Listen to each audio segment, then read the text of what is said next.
come down and threaten us. Is the singularity here? The military-industrial complex. The truth is out there. The seven mountains of the influencers of culture. To be as gods, Catapult to propaganda. From a mostly secure, undisclosed split-level location in a cul-de-sac somewhere in the heartland of America, this is A View from the Bunker. Now, here's Derek Gilbert.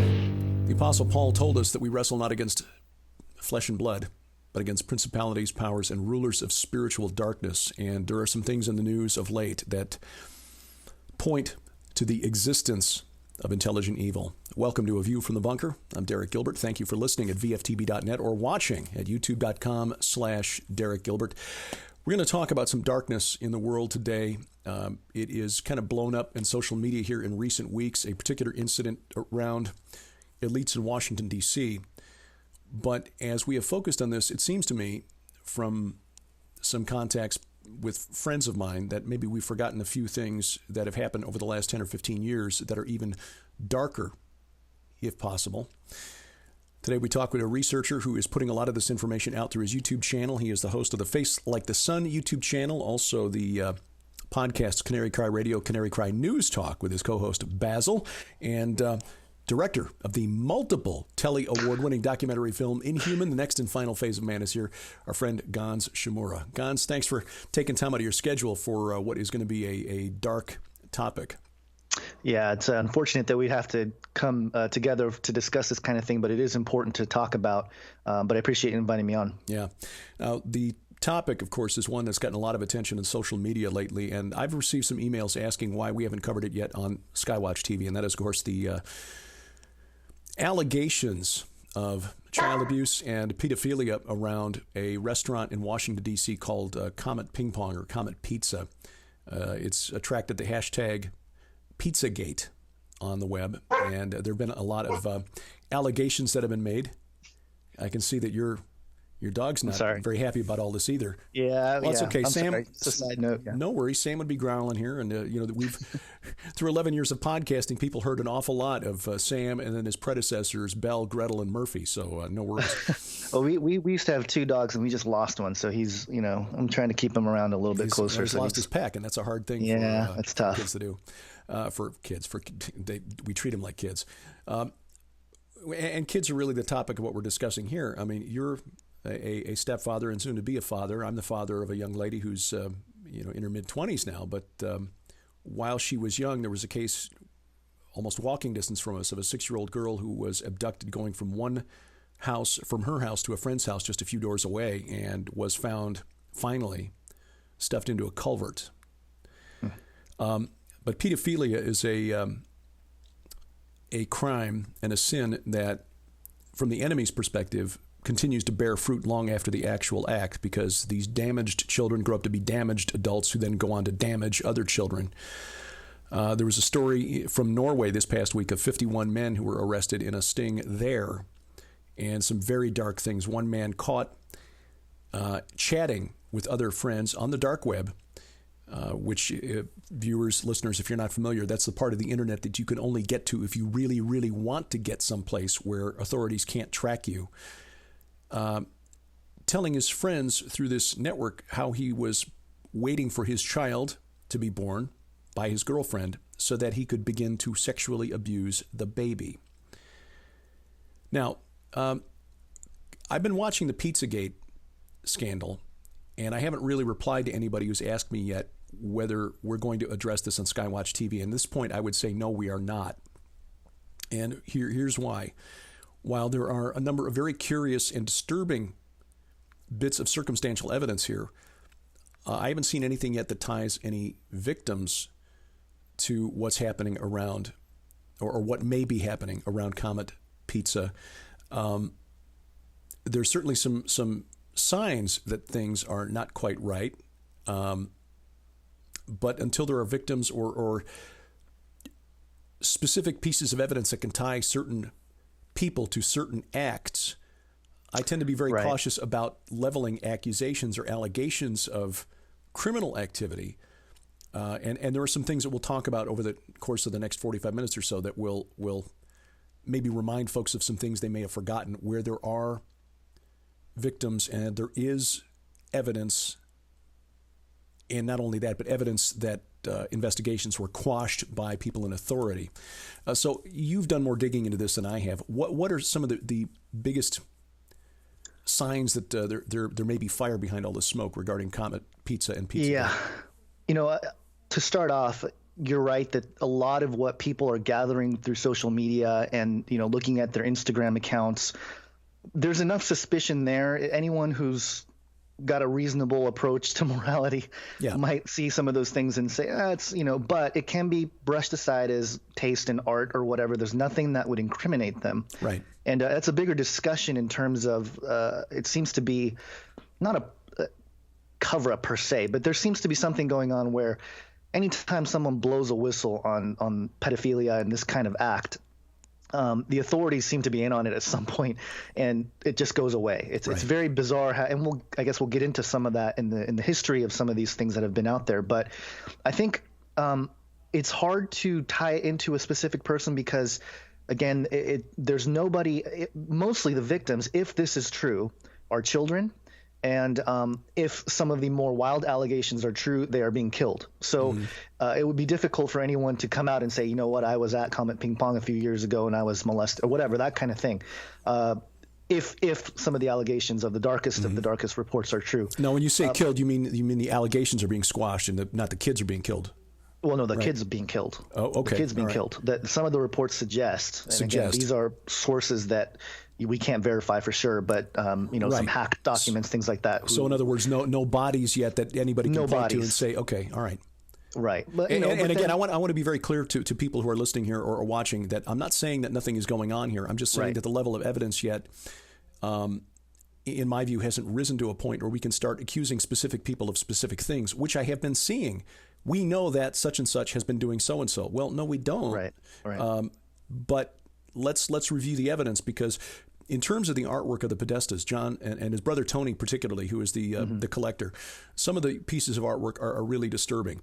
But that doesn't mean he's guilty of a crime. It does speak to his mentality, philosophy, perhaps his morality. Personally, a piece of art that seems to be based on a crime scene photo of one of Jeffrey Dahmer's victims hanging in the foyer of your home would seem to be...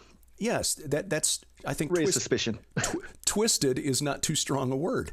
Right. And having photographs of nude teenagers hanging in one's bedroom, also speaks to a certain frame of mind and a certain morality, but it's not evidence of a crime. Right. I will say that this is reported by Sean at SG2 Report, who's been really tracking this. And I think one of the more interesting pieces of evidence tied to the Podestas is the missing case of Madeleine McCann. Right. Because, allegedly, again, I haven't been able to verify all these things. I'm reporting the reports, so, just the messenger here. But there are reports that suggest that John and Tony Podesta were in Portugal during the time that Madeleine McCann went missing. And furthermore, that the location where she went missing was very close to a place that was owned by Sir Clement Raphael Freud, the son of Sigmund Freud. And once he passed away, allegations of sexually abusing children came way rushing out. After I think he died in 2010 or I don't have it in front of me, but basically Freud's holiday villa is just a few blocks from where the McCanns stayed at their holiday apartment. Now, the other disturbing part about this story is that after Madeleine McCann went missing, Freud reached out to the parents, allegedly, and invited the parents over to the villa. And, the mother is even reported as saying, thank God for people like Freud, Clement Freud, to keep us laughing. And again, this is someone who's the allegations for pedophilia and child pornography, sexual deviance in that matter is all over the place. Right. So there in the Podestas and also the sketches, the digital sketches of the people who allegedly took Madeleine McCann are eerily similar to the Podesta profiles. So again, I think this would be enough for a law enforcement or intelligence agencies, and I believe some of these are reported as being intelligence agency reports. It's enough for them to start looking into it. Now, again, where they run into a brick wall or red tape where they can't go past a certain level of actually arresting someone or actually, going after James Alefantis of Comet Ping-Pong. That's a separate issue. I think the Pizzagate thing, the hashtag that's become so widespread, is really just barely the tip of the iceberg. And yeah, maybe there's something there at the actual place, the pizza place. The circumstantial evidence, again, is mounting, every day with surrounding businesses that he owns and everything else. But he is out in the open, publicly speaking. And if there really was an investigation going on, he wouldn't be able to do that. So right. There's something there where he knows he has some kind of immunity, whether he's guilty or not. And so he's out there publicly saying, hey, this is all nonsense. He's on NPR. He's on New York Times. He's all in all these places saying, hey, this is just a disaster. Trying to protect my employees. So it's become very hostile in the internet world, and also it doesn't help that mainstream media is labeling all this fake news, which turns off some of the researchers because they don't want to feed into that fake news narrative. And I've seen some of that as well in the community of truthers, if you want to call it that, who choose not to investigate this issue for the sole purpose of not trying to feed the fake news narrative cycle. But overall, again, anyone who looks into any of this, I would say, would see the discrepancy between what's being reported in mainstream media and what's being alleged or reported in this collective research effort on this online community, and see a discrepancy there. And people have to come to their own conclusions. But ultimately, what we're looking for is some kind of justice or some kind of I don't know, people arrested, people punished. We know as Christians the ultimate fulfillment of that judgment comes with the return of Jesus Christ. Vengeance is mine, saith the Lord. Right. So we know that that's in the future of the perpetrators here. So in a sense, the eternal perspective of this is God's got this. He's taking care of this. There's a good argument that can be made that children who pass away before the age of age of responsibility or one of those terms, go to heaven. There's a good biblical argument for that. And so, in a sense of a spiritual look at this, in the eternal sense of salvation, it feels like God knew this kind of thing would happen, and he is put in protocols to protect the innocent in that sense of their souls. However, this side of his return, we're faced with this monumental thing that I believe what was it called? Well, this is a term that was coined by researcher and author Dave McGowan, who passed away last year. He wrote a book back in 2000, I think it was 2001, might be 2001, 2002, called Programmed to Kill, about some of the inconsistencies with the stories about some of the worst killers in American history and how they all seem to go through certain parts of the federal justice system before becoming infamous for their crimes. But the first few chapters of his book were called The Pedophocracy. And in fact, I'll put a link to that in the show notes because there is a website out there, whale.to, that has posted The Pedophocracy. And it's a 6-part series that Dave McGowan wrote, which goes into some of these cases that we'll touch on here in just a little bit. But I think the pedophocracy is a great term because it conveys a sense of, first of all, there are basically it's a term that he applied to well-connected individuals who seem to protect one another in their ritual abuse of children. Yeah. Well, let's so the evidence for Pizzagate.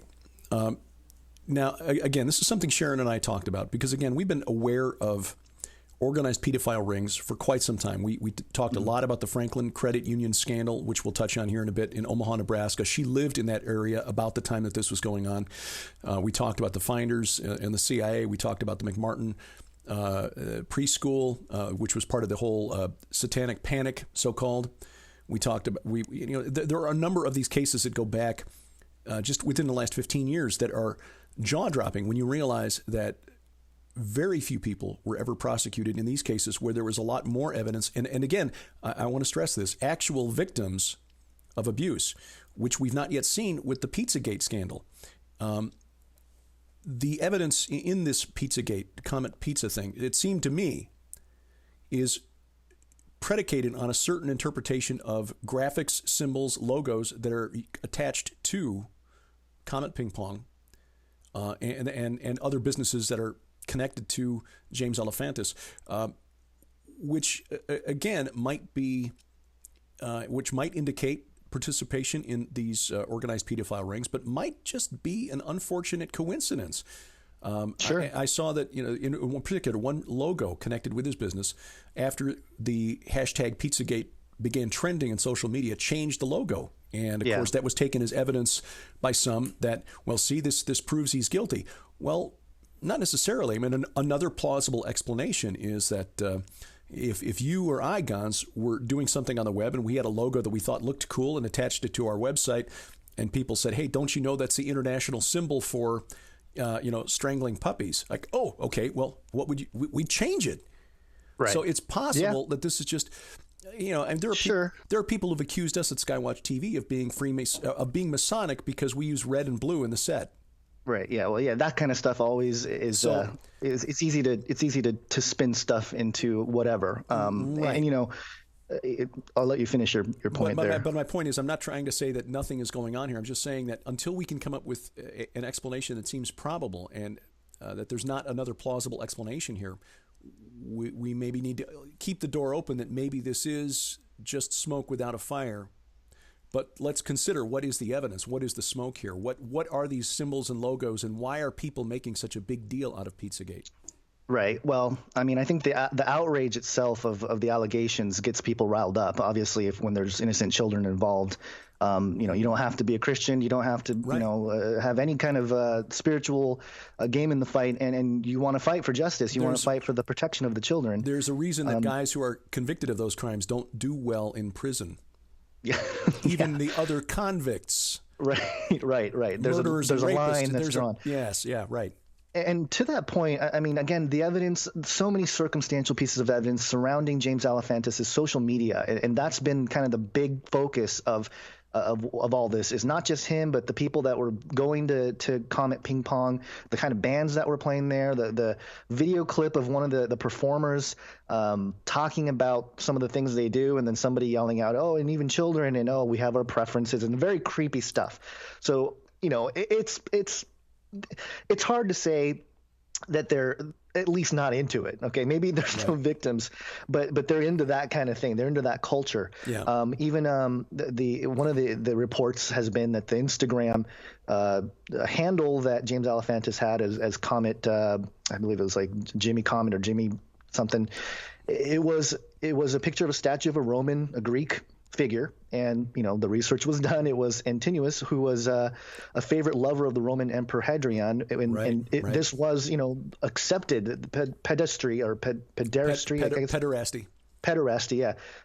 was something accepted among the Greeks, and so when you think of it that way, what they're representing, I think, is something that is much, much bigger. Yeah. And I keep bringing it back to this point because in the Roman culture, in fact, there's a reason that when the Apostle Paul writes about homosexuality in, and I forget which book of the Bible it is, maybe Colossians, but I don't recall specifically, but he uses two specific terms, one that indicates the dominant partner, one that indicates a submissive partner. And that's because in that culture, the Roman world of the first century AD, homosexuality was not stigmatized unless you were the passive partner. Right. So that sort of, philosophy, worldview seems to be swirling around this guy. And then I think the stuff that really caused people to go after James Alefantis were the actual pictures of children that he had on his social media. Very bizarre. A child with her hands or her wrists taped to the table. Mm-hmm. One of a young baby, maybe a year, with little bundles of cash in her mouth. Just very strange stuff. And when he was actually confronted about this stuff, he played it off as, well, it's nothing. It was just family, and I'm this person's godfather, and and so again, he must know that there's a level of immunity there, even though some of his pictures are very strange. I don't know if I'd be like, hey, look at me, I'm tying my whatever nephew or whoever wrists to the table, and here we are, we're having fun. And it's just a very bizarre, giving all the other circumstantial evidence surrounding it, the symbolism, the logos, the everything else. that's not helping your case, if you're putting pictures like that on your Instagram and stuff. So the sad thing is that there are certain aspects of our culture and society that are just so far removed from the experience of most of the people who would take the time to watch or listen to this program, that there's no, if you draw a Venn diagram of stuff we think is okay, there would be no overlap between those two groups whatsoever. And now, again, please understand, viewer, listener, I am not saying that this is okay, what Elephantis in this group is doing. I'm not saying that there are no victims. I'm just saying we don't know of any yet. That is the only point I'm trying to make here, and that as such, we need to be a little more circumspect in making allegations based on until we can tie specific people to specific victims and specific deeds, and as yet that isn't there. What we do have is a lot of circumstantial evidence that indicates something that we already knew, which is that there is a culture in Washington, D.C. that is absolutely anti-Christ. It is toxic. It is despicable. It is horrible. The connection between Tony Podesta and Marina Abramović, the Serbian witch, performance artist. You know what I found out about her the other night when I was speaking to some other researchers, is that you've seen some photographs of her, holding the skull and things like that.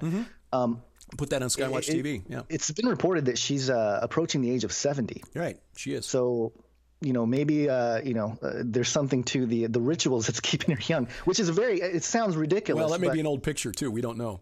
That's true. That's true. Photoshop. But the whole Elizabeth Bathory thing came to mind. Right. But there's a theme here, even in entertainment media. If you start kind of looking at the bigger picture here, where sucking life force to remain alive. That kind of thinking has been around for a long time. Yes, it has. And if you read occult readings, I don't recommend that. I'm saying people that have researched it, I've researched some of it, and it's very clear that they do believe that there is energy that can be drawn from this sort of activity that can help them stay young or whatever, demon power or what. All kinds of stuff. It goes back to Crowley, the sex magic, which is very fascinating because now we really do see a culture that's split. And we noticed this sort of Satanism enter into the wider, consciousness of people, so to speak, where, in the 60s, 50s, 60s, 70s, the bands that came out, Led Zeppelin, they're representing Crowleyism and all this stuff. And that culture seems to have been created in a sense almost to be a veneer behind all that real dark stuff. It's it's just art, it's just music, it's expression, all this stuff, and I think it's worked. I mean, people are getting away with probably some very horrific things and putting it on display, and nothing ever gets done because there's no proof, there's no evidence other than this is art, this is expression, this is something that we have the right to do, and certainly they do have the right to express whatever they're feeling. But the other piece of evidence that I found interesting, this is done by a researcher named Mike, I believe, who again was reported on SCT Report. I made a Facebook post about it, and according to his research, 392 kids have gone missing in Virginia, which population 8 million in 2015-16 is I think the window of time here. Compare that to 592 kids, 200 more kids in a state, California, which I'm in, 39 million, so almost 4 times as many as the population. So there's a lot of kids going missing in Virginia, number 2 on the list of missing kids. And the interesting piece of evidence that he found, and this is just his research, looking at all the official websites that have lists of children missing and missing reports, he found that 44 kids have gone missing in October, 74 reported missing in November, and that's a stark contrast to the single digits throughout the year. So, and given what we know about rituals, timing of the year, things like that, it's not surprising that right around Halloween, Hallows Eve and all that, that there will be some kind of spike. Now, again, I can't confirm that. This is something that another researcher did. But maybe something like that, this kind of information, if it gets out there, maybe someone is a victim who has a child missing, maybe they can start looking into some situations that can help uncover some things, specifically with the Comet Ping-Pong situation, because we're talking about Virginia, Washington, D.C., and just a little bit of digging that I did, and I hadn't done a whole lot because it's very difficult to do this research. just trying to plot the points of some of the people, the children who have been reported missing, very close in vicinity to the whole area of Comet Ping-Pong. And I found a couple that were within, 30, 40 miles. So, again, nothing hard evidence there, but there does seem to be a correlation there. So again, this doesn't mean that anybody's come out and said anything. I mean, that would be great, but in terms of justice, but this is the kind of evidence that's coming out, that's being collected by the public, doing this kind of research, not on Reddit anymore because they've shut the whole thing down, which is a whole nother argument of suspicion, right? Why are these forums shutting it down, Twitter censoring some of it? So it's a very interesting time we're living in.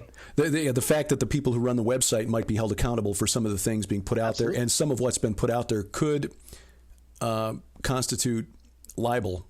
But the fact that they shut it down then to some constitutes proof that something is really going on, and it may. Well, let's dig into some of this. And for if you're listening or viewing and hoping that we'll give a recap of the Comet Ping-Pong case or investigation in Pizzagate, I'm just going to defer and refer you to others who've done a lot more work on this. My point in bringing this up was to just make two. My purpose in doing this program is to try to make 2 points. First of all, that we haven't, in my opinion, reached a level of evidence yet to make accusations as specifically as some of the accusations I have seen, because I think they go beyond what can be connected with the dots that we have.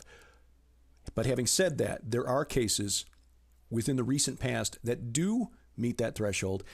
Well, I guess, and a third point is there are ministries out there that are working to try to save kids out of this type of life. And I'm going to vent for just a moment here, Gonz. I hope you'll forgive me for this. One of the most important programs that we did on Skywatch TV over the past year was an interview with a woman named Opal Singleton. She is the CEO of a ministry called MillionKids.org. She's also on the board of directors for another ministry based out of Joplin, Missouri, called Rapha House.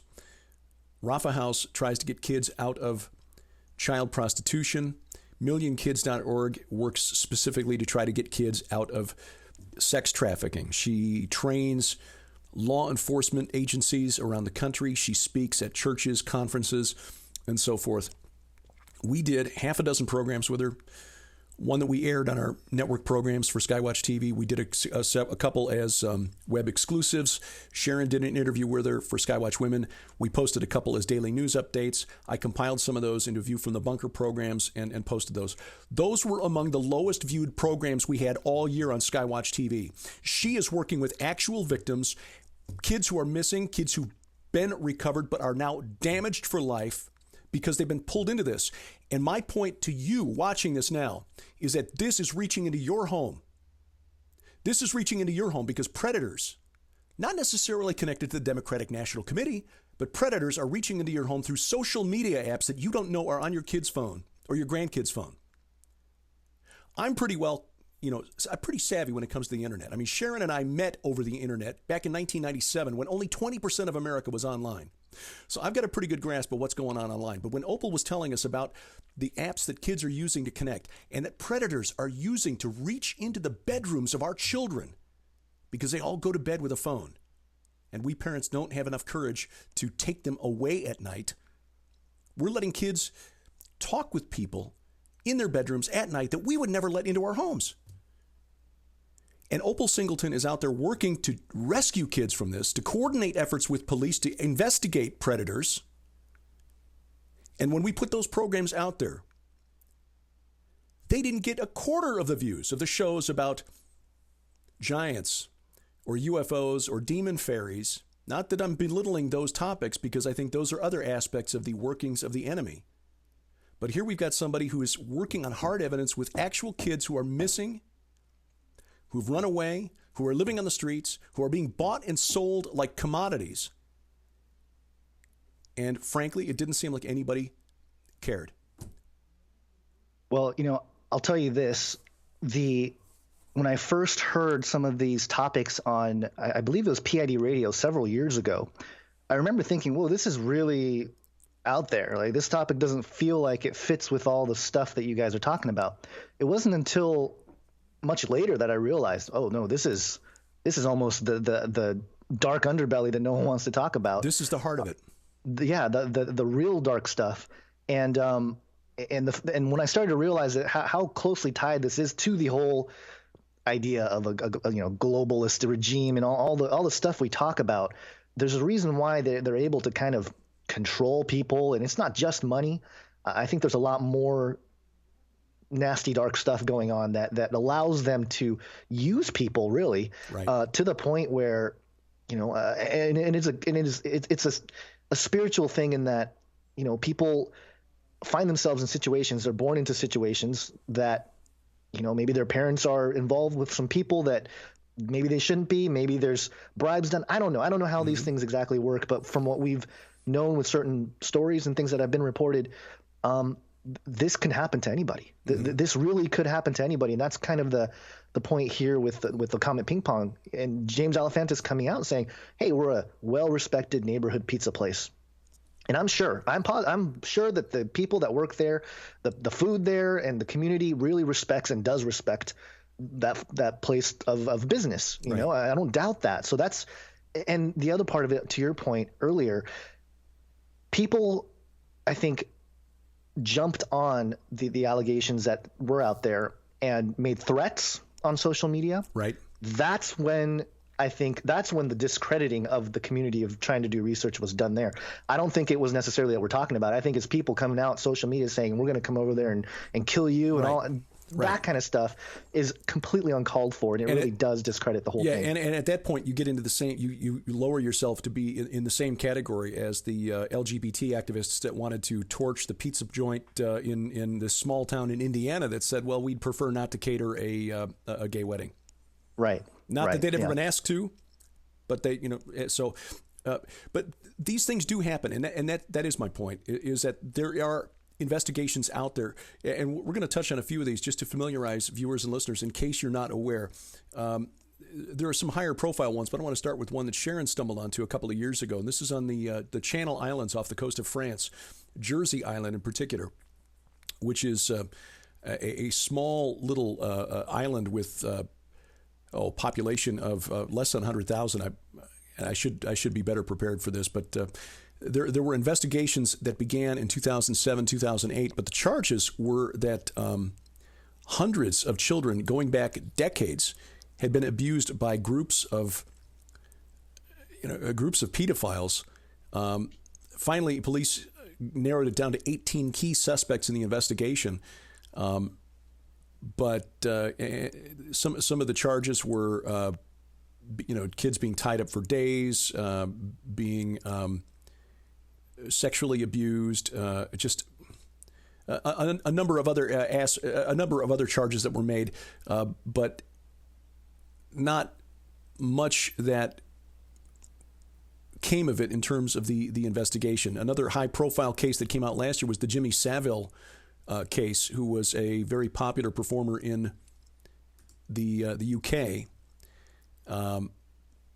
He passed away in 2011, and did nothing. The claims of his activities, sexual abuse, alleged victims ranging from prepubescent girls and boys to adults, but the accusations didn't come out until after he'd passed away. And as it happened, the reports seem to indicate that some very well-known and prominent people in the UK, both in government and in broadcasting, were aware of what was going on, but nothing ever happened. The Pedophocracy piece by Dave McGowan gets into a number of high-profile cases. Now, again, this was written in the early 2000s, so some of these cases go back 15 years or more, but he opens the Pedophocracy with a recounting the case of a guy in Belgium by the name of Marc Dutroux, Dutroux, which is a fairly common surname in Belgium. To give you an idea of how infamous this guy Dutroux became, when the details of what he'd been doing came out, a third of the people with the surname Dutroux in Belgium applied to have their names changed. Dutroux in Belgium became as toxic as Hitler in Germany, as far as a surname. He was apparently connected to an international ring of child pornography, child prostitution. He was sentenced in 1989 to 13 years for his crimes, but he was let go after 3 years. And after he was released, girls began disappearing around his house again. Even though he was supposedly on welfare, he owned like 7 properties, a number of which were being used to basically keep young girls captive, where they were tortured and starved, and a number of them died of starvation while in his custody. The investigation was so badly handled by the Belgian government that on October 20th of 1994, I believe it was, I may have the year incorrect, tried to highlight this so I could make notes on this, and this was all done very quickly today. 1994, I believe, 350,000 people in Belgium took to the streets of Brussels to protest because it became pretty obvious that authorities there were not interested in really prosecuting and obtaining justice. He was arrested finally after a number of protests and changes of prosecutors and so forth, and it appears that some of these prosecutorial changes were to remove men from the case who were a little too interested in pursuing justice. He was arrested in 96. His trial didn't begin until March of 2004, 8 years. He eventually was sentenced to life in prison. He recently applied for an early release, which was denied. But again, when details of what he had been involved in and the number of children that he was convicted of killing went public, the nation of Belgium basically, it was torch and pitchfork time. Right. Yeah. If it gets to that point, that would be the result, I suppose. That, yeah. You know. Well, and I think we probably could use a little more of that, a little less of it on the internet, and some actual, marching in the streets to demand some justice here. Right. It's really easy to do when all you have to do is hit the send key. One of the most famous cases of the last 15 years is the Franklin Credit Union scandal from Omaha, Nebraska, which took place during the 1980s. It's centered around the Franklin Credit Union, which was run by a gentleman named Lawrence King, not to be confused with the talk show host Larry King. Lawrence King had connections at highest levels of the Republican Party. He actually sang the national anthem at the Republican National Committee convention, Republican National Convention, and I forget if it was 84 or 88, but one of those. Essentially, what was going on was, beginning in about 1979, he was using boys from one of the most trusted institutions in America for orphaned boys, Boys Town, and pulling boys out of Boys Town to use as rent boys for prominent and influential members of the Republican Party. There's a documentary that was done for the UK by a production company called Yorkshire Television. It was scheduled to be broadcast on Discovery here in the U.S., and it got squashed before it was broadcast. But if people want to search for this on YouTube, you can find the documentary regarding the Franklin cover-up. There's a book out there by an author named Nick Bryant called The Franklin Cover-Up that I'd recommend. The Franklin Scandal, rather, is the title of that book. The Franklin Cover-Up was written by John DeCamp, who was an investigator, state senator in Nebraska during this period. But again, there were victims here. Paul Bonacci is one. And in fact, he won a judgment in civil court against Lawrence King and had accusations of abuse that, because King didn't challenge it, he was put on the hook for $1 million that Bonacci will never see. A photographer named Rusty Nelson came to light during this time. Nelson is a photographer who claims to have witnessed at Bohemian Grove the filming of snuff films, which are claims that Bonacci made during this investigation regarding the Franklin cover-up. There was an investigator by the name of Gary Caradori, who was hired by John DeCamp and the state senate in Nebraska to investigate this case. And Caradori in Chicago, went to Chicago in 1990, took his 8-year-old son with him to conduct this investigation, contacted a member of the Nebraska State Senate before returning and said, "We've got the smoking gun." And several minutes after his plane took off from an airfield in suburban Chicago on July 11th of 1990, it exploded in midair over Aurora, Illinois. And strangely enough, though they recovered the black box from the wreckage of the plane, his briefcase was nowhere to be found. Former CIA Director William Colby was hired to investigate the explosion of Caradori's plane. He concluded there was no specific evidence of sabotage, and 5 years later, April of 1996, Colby was found dead. He went out on a solo canoe trip on the Chesapeake Bay and was found lying face down in a marsh on a sandbar on a tributary of the bay. So there were a lot of strange things regarding the Franklin cover-up that never resulted in any prosecution. Lawrence King was eventually sent to prison for tax evasion, sort of like Al Capone. We can't get you for all the other stuff, but we'll get you for tax evasion.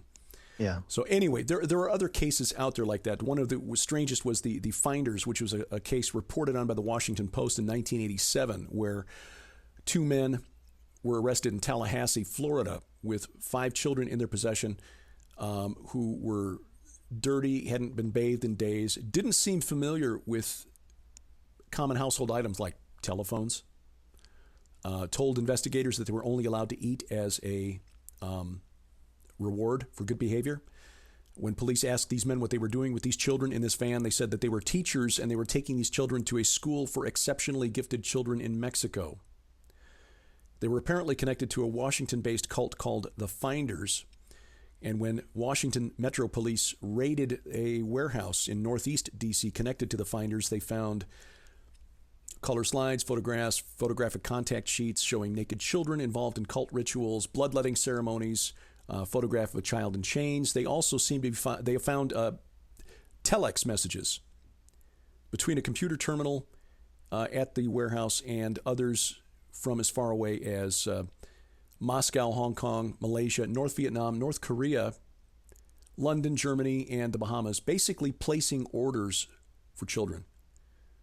There was also a file that was found at this warehouse labeled Palestinian. U.S. News and World Report ran a story on this. Besides the Washington Post, those were the only major media outlets that even touched on this story.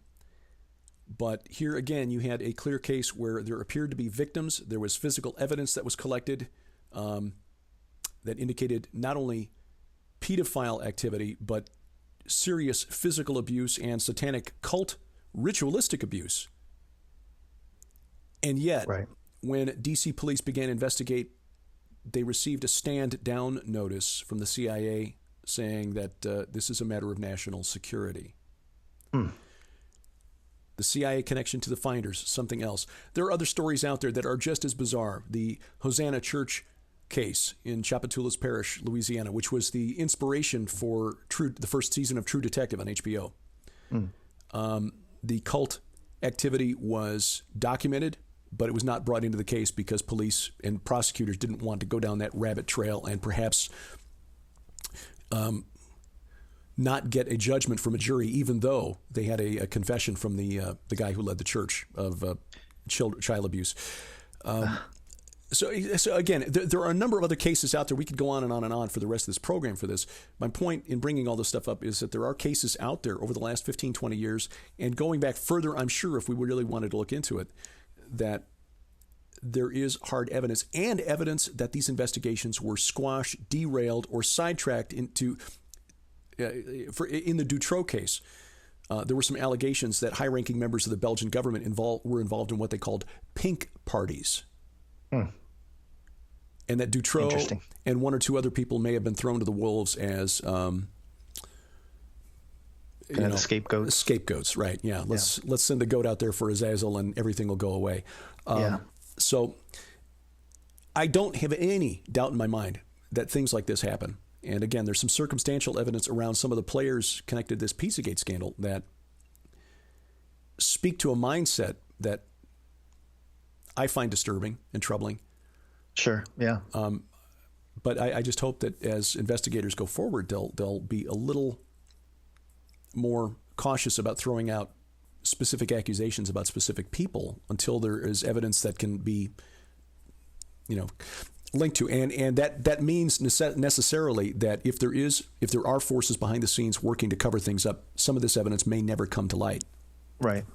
Yeah. And it seems like that the idea of a cover-up, it's just a big cover-up, not just, specifically with some of the things that have gone on. But I'm sure you're familiar with the story of Nancy Schaefer and the suspicions that surround her death. She did publish something called The Corrupt Business of Child Protective Services, and really calling them out. And in 2010, she was found killed by a .38 caliber handgun that allegedly her husband shot her and killed himself. They had suicide notes and everything. But people in the community were saying that's just not what, and I suppose that's always kind of the case. A lot of times we never knew, we would never think that person would do that. But given the circumstance of who she was and what she was doing, it caused her to lose her job, I believe, as the senator. And, it is a what is it called? A bipartisan, nonpartisan issue in terms of, this kind of activity. It's way beyond right-left paradigm. Right. And so the fact that she would lose her position and furthermore to find her, to be murdered is very suspicious. Again, we might never know this side of eternity what really happened. But this kind of thing, again, adds fuel to the fire. The other story that I found interesting, again, just kind of came up and then probably kind of, went away. Back in 2007, 2008, Eric Moeller, he's a number 2 guy at Wikipedia, was reported for defending pedophilia in one of his public statements, which I think I have it here somewhere. But basically he said that if it's consensual, what he was trying to say was that if the child wants it, then it's okay. Any other reason, if they're neutral or then no, it's not okay, which is whatever. That's a terrible excuse to begin with. Yeah. But there was somebody that was part of the parent company, Wikimedia, Larry Sanger. He left in 2002, but he actually filed a FBI report based on some of the things he was seeing as part of the website. And that's really fascinating because, part of what his report was that he saw written in the literature of some of the legal documents that said if you come across this stuff and you don't say anything, you're part of the, you're basically liable for getting prosecuted. Right. So he thought, I better tell the FBI. So he did. He filed the full report, and nothing really came of it. I believe there was more recently there were public statements from Wikimedia saying that Sanger's allegations were they're not founded on anything. The FBI or any law enforcement has not contacted us, that sort of thing. And so again, just kind of went away. Nothing to see here. Move along. And this is in conjunction with Wikipedia, one of the biggest websites out there, and this touches on, I think, the culprit here in terms of, and we talk about this all the time, is technology, right? And you mentioned social media, but this is really, I think, the activities of the dark web coming to light here, coming to the surface, because what some of one of the sources of finding the Podesta WikiLeaks emails and tying the language that they were using in some of the emails about 3-month-old pasta and just weird language that would suggest that maybe they're not talking about food, was dug up by somebody who maybe, I don't know if he was a researcher or somebody that traverses in the dark net. And basically, for those unfamiliar, the dark net is through something like a Tor browser, an Onion browser. You can get in, you're fully encrypted, you can surf online anonymously, and you have access to this dark web. And it's basically a website that's populated. It looks a lot like WikiLeaks. And on the list of things, you can buy drugs, you can solicit various things that are illegal. It's the black market for the internet. You can hire hitmen. If you have the money, you can get child pornography. You can, probably get some children to do whatever you need to do for that's the kind of stuff that goes on here. Yeah. And that's language they were using: pizza, cheese, pasta, that kind of stuff. So again, that's why people are so up in arms about this. And this is a part of, I think, the narrative that's not really discussed is that dark web element. How do you lock that down without doing a complete lockdown of the internet? Right.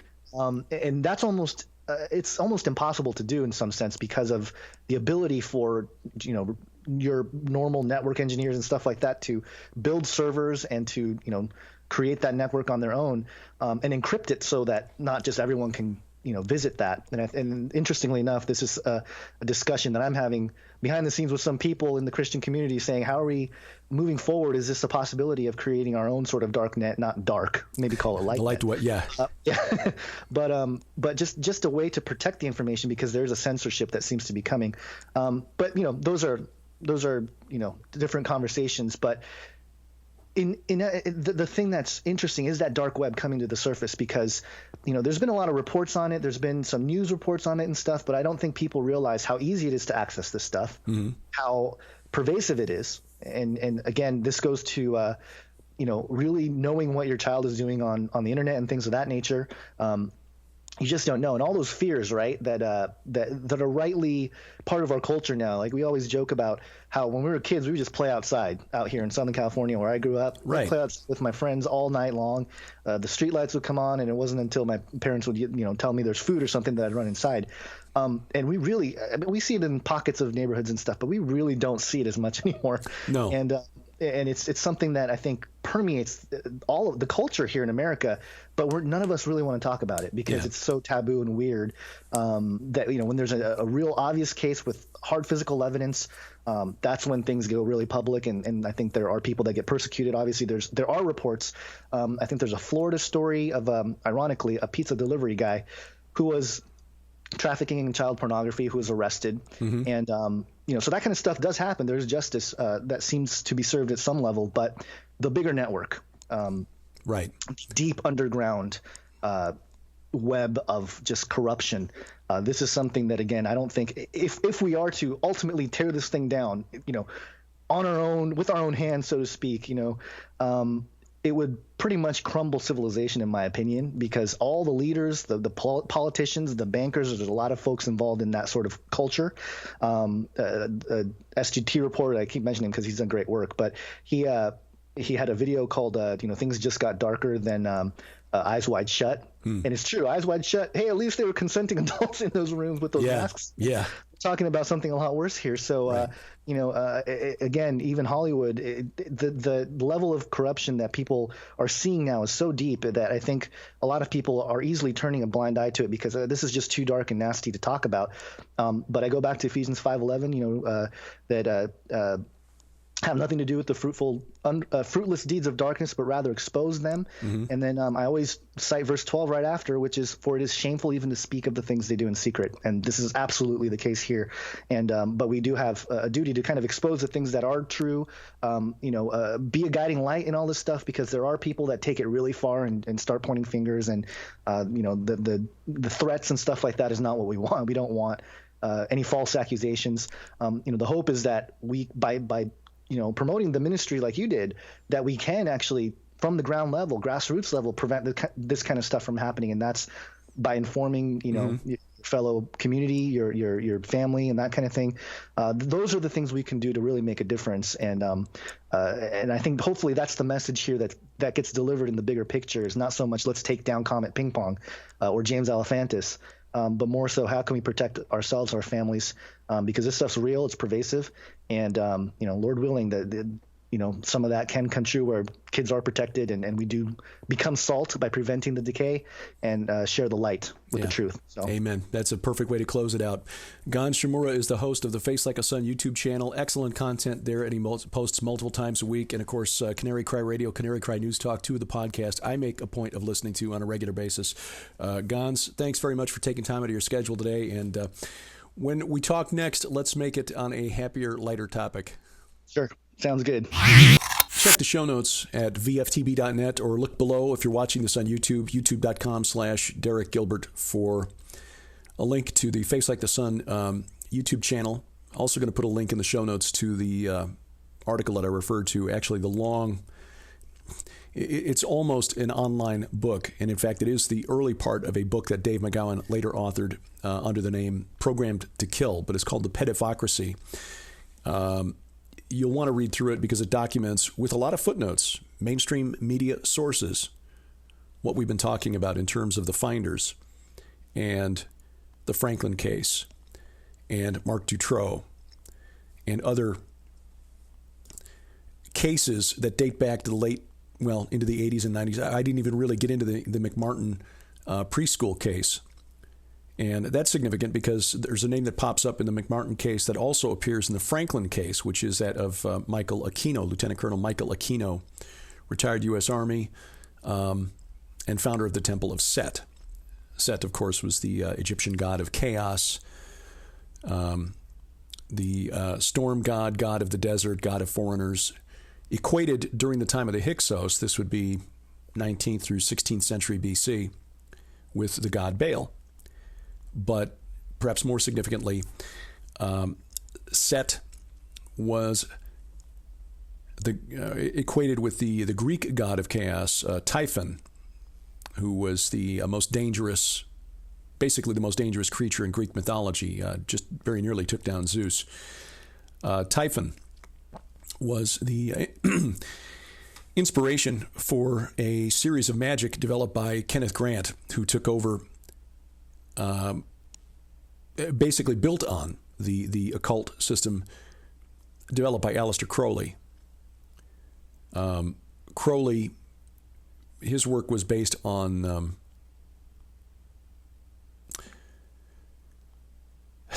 whatever was downloaded to him while he was inside the pyramid on the at Giza.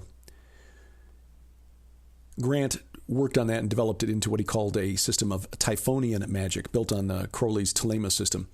Typhonian magic, again, this magic based on the god of chaos, Set.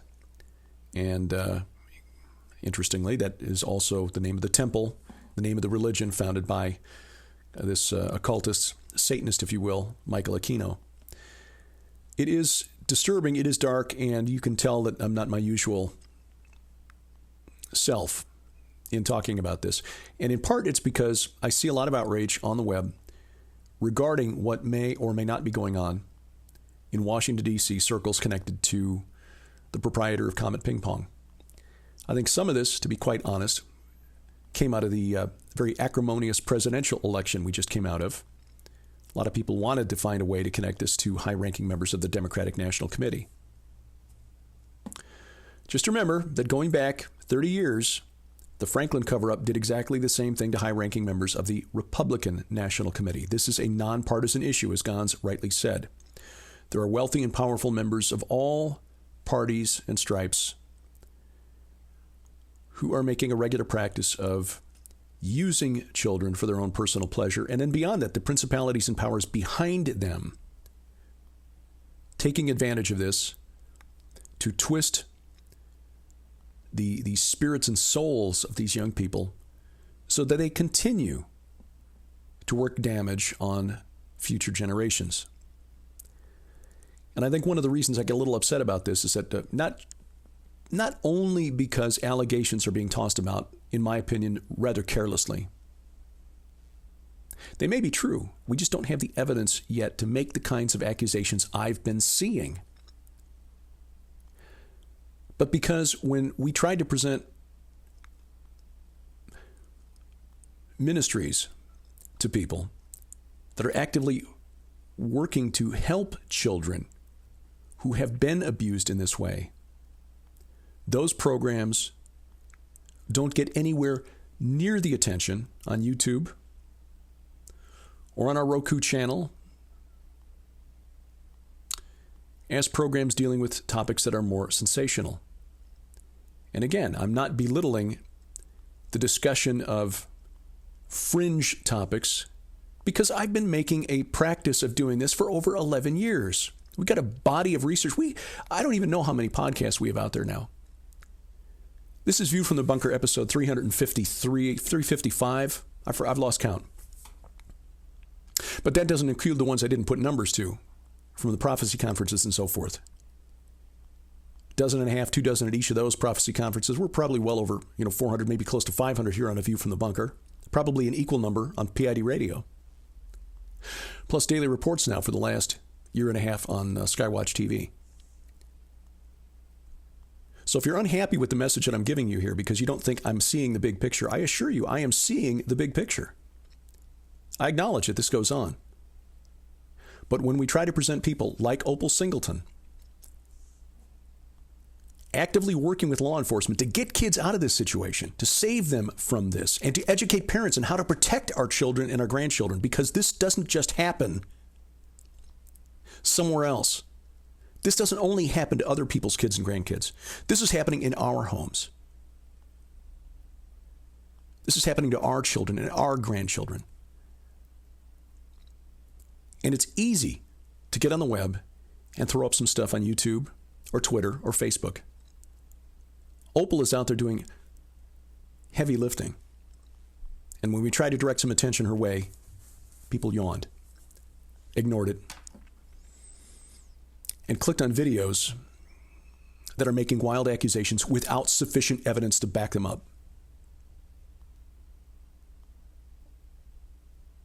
MillionKids.org. She can use your support. MillionKids.org. Now, one of the other reasons that we are here in Southwest Missouri now is because of the affiliation Skywatch TV has with Whispering Ponies Ranch. That's one of the things that sealed the deal for us to come here. Whispering Ponies Ranch is entering a partnership with Royal Family Kids. That's an organization that has been working with children who are broken because of bad family situations or other circumstances beyond their control. They're in foster care, and these are the kids who are really struggling. They're often in foster care because of parents who weren't up to the challenge of being parents, or perhaps because their parents saw their children as resources that could be exploited for personal gain, as in renting out my underage daughter in order to get drugs or other favors.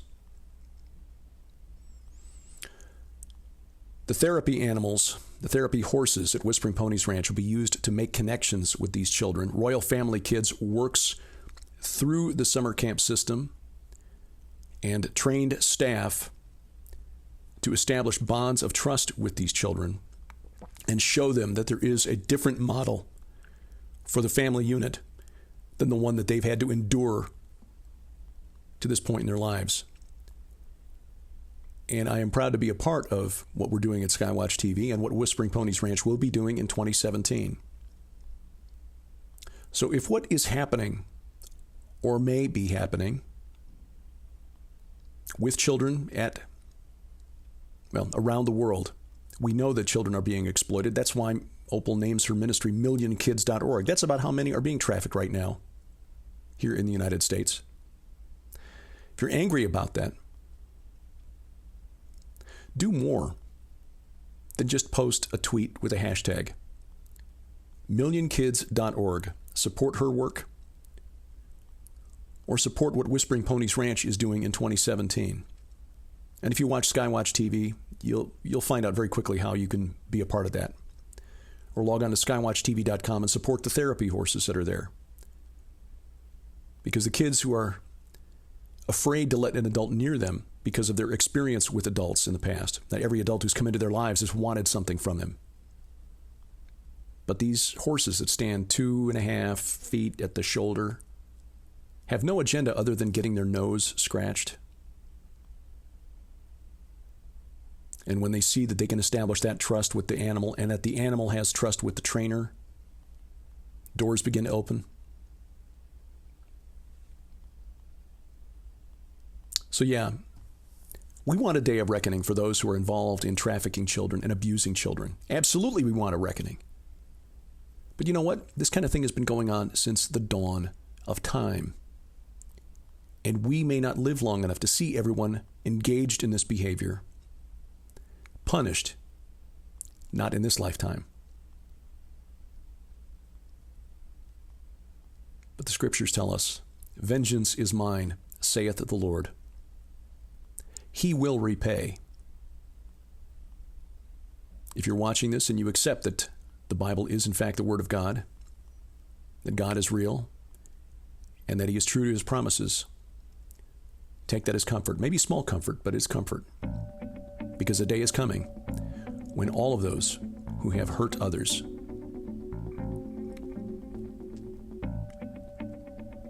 will face a reckoning by the judge who created the universe and who knows all things.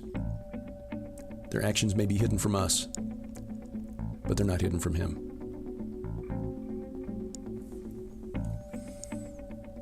We thank you for listening, for watching. Find us on Facebook, facebook.com/viewfromthebunker.